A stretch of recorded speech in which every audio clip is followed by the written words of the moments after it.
nga xam ne ni ñoo di ay DG wala ay PCA wax ci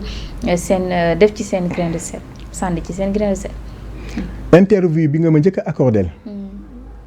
théorisé woon naa la loolu ma ne la l'affaissement de l'institution présidentielle daf ma métti na jóg taxaw parce que moom lañ fal au suffrage universel direct mu jël décret nommé premier ministre am nommé gouvernement am donc c'est lui qui est la clé de voûte des institutions bu affaissé woo réew may affaissé woo léegi nag bu fekkente ne dafa jàpp ni moom amul rôle bu mu war a jouer rôle bi yëpp dañ ko war a yekkal premier ministre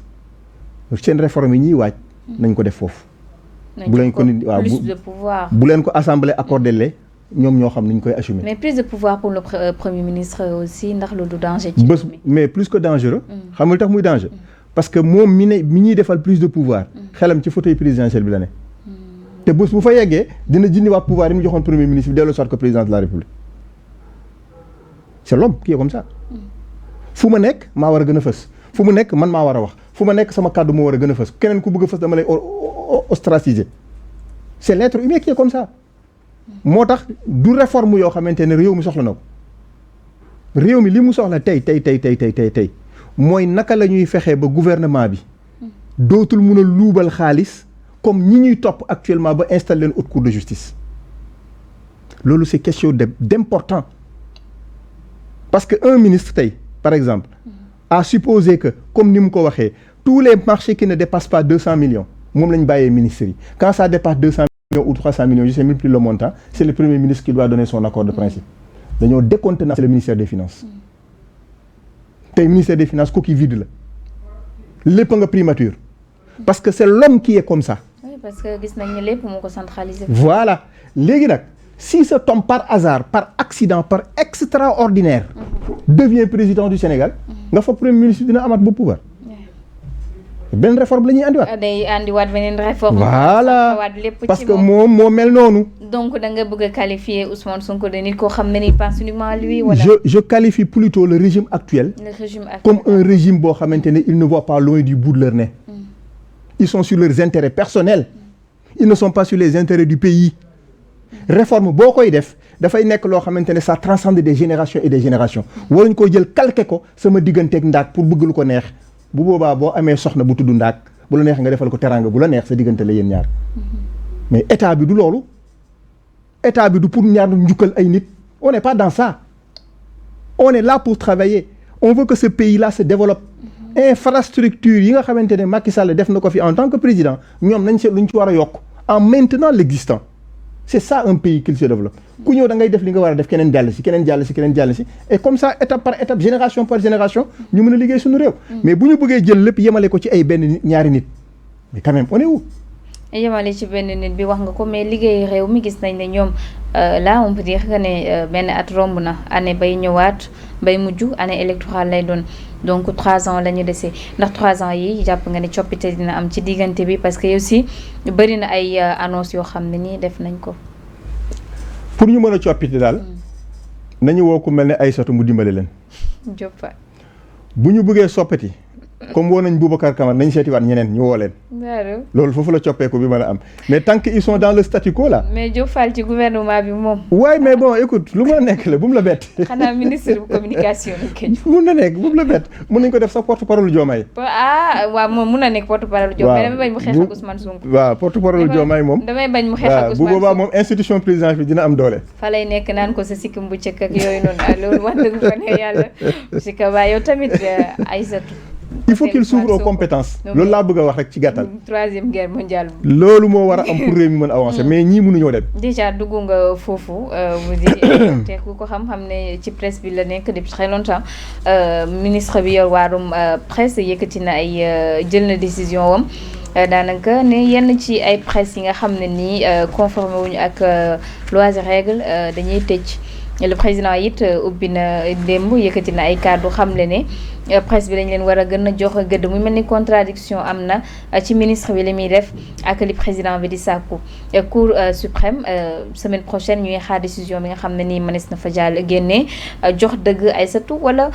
mu continuer di appuyer ki nga xam ne nii moo di ministre de la communication tey tëj ay organe de presse ci réew boo xam ne ni démocratie la ñuy évoqué ndax nekk na yoon. xam nga déjà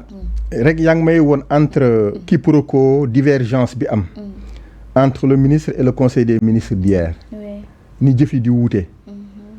mu doon preuve buy wane ne incompétence lalu na bu leer parce que bu fekkente ne moom da doon wéyale instruction depuis démb instruction ba mu doon wéyale dakk na parce que président nee na nañu accompagner les groupes de presse te loolooy dëgg dans une démocratie loolu mooy dëgg dans une démocratie soxna Ndak pensée unique mënut a am ci réew mi encore mooy dictature xalaat lay jariñ même boo jëlee tey Sori Kaba tëj ko prison karnaar boo xamante ne kenn mënatu koo dajji xel ma day continuer réfléchir mënoo fexe ba xel mu réfléchir xelu nit kenn mënu koo téye ba du réfléchir liberté bi xel am kenn mënul fexe ba liberté boobu nga bloqué ko kon bu ñu sonal seen bopp pensée unique dictature impensable dans ce pays là nañu accompagner nañu joxe ay délai de rigueur nañu jox ay processus bu xel yi mën a nangu pour ñi nga xamante ne nekkuñu en phase ak cahier de charge bi ñu établir ñoom nañ leen jox délai ñu mën koo respecter mën a nekk en phase avec le cahier de charge mais d'autorité nga décider rek da ngay tëj fii ubbil kële et yow tëjal et nangam ak nangam loolu dictature boobu la nit ñi mënut a accepter c'est pas acceptable dans ce pays là li fi nekk ci ay intellectuels li fi nekk ci ay kilifa diine ñu xeex tey ba réew mi yegg si fii mu am ay nit ñoo xamante ne xamuñu li géej gii riir bëgg a yegg si tey au pouvoir rek jàpp ne donc écoute ils ressentent le vent tout doux et que li ci des amatul importance ça ne marche pas comme ça. mais ndax dictature fii ci Sénégal mën nañ ko fi installer ndaxte gis nañ ne yeneen dëkk yi la fa am ak li am Sénégal c'est diamétralement opposé mu di tey ab opposant comme yow mën na génn wax la ka neex mais teg ko ci surtout ci respect mais gis nañ ne bu amee ci yenn dëkk yi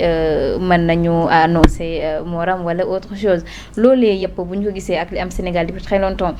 tey presse bi joué aussi rôle bu primordial ci falu Ousmane Sonko Bassirou Diomaye Faye ndax dictature bi ngay wax ñoom mën nañ ko installer fii ci réew mi. xam nga bu ñu waxee que la presse a un rôle d'avant-garde.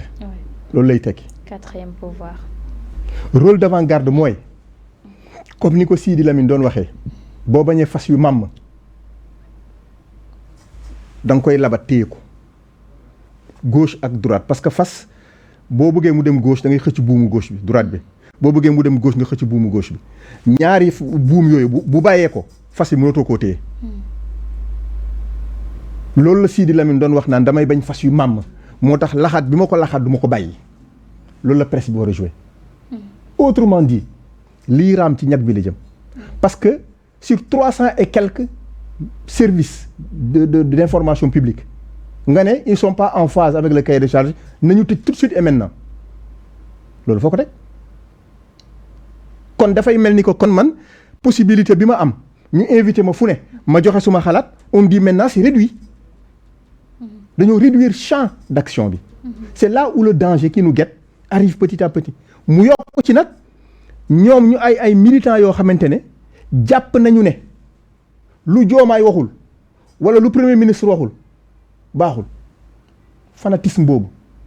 mooy andi dictature dañuy dem bay idéaliser nit def ko yàlla sur terre duñ ko ñemee wax nag parce que ñoom ñëpp dañuy woote jullit waaye c'est tout comme moo tax bi may déglu sànq les députés à l'Assemblée nationale ñuy wax naan waaw biñ ñuy tëj période Covid bi restez chez vous ndek ñu ngi séddoo milliards yi mais nañ wax ne également biñ ñuy tëj ñi restez chez vous am na ñu doon faju ci ay salon de massage. Mbadou. nañ ko wax. Mbadou ku ci nekk am nga part de responsabilité. mais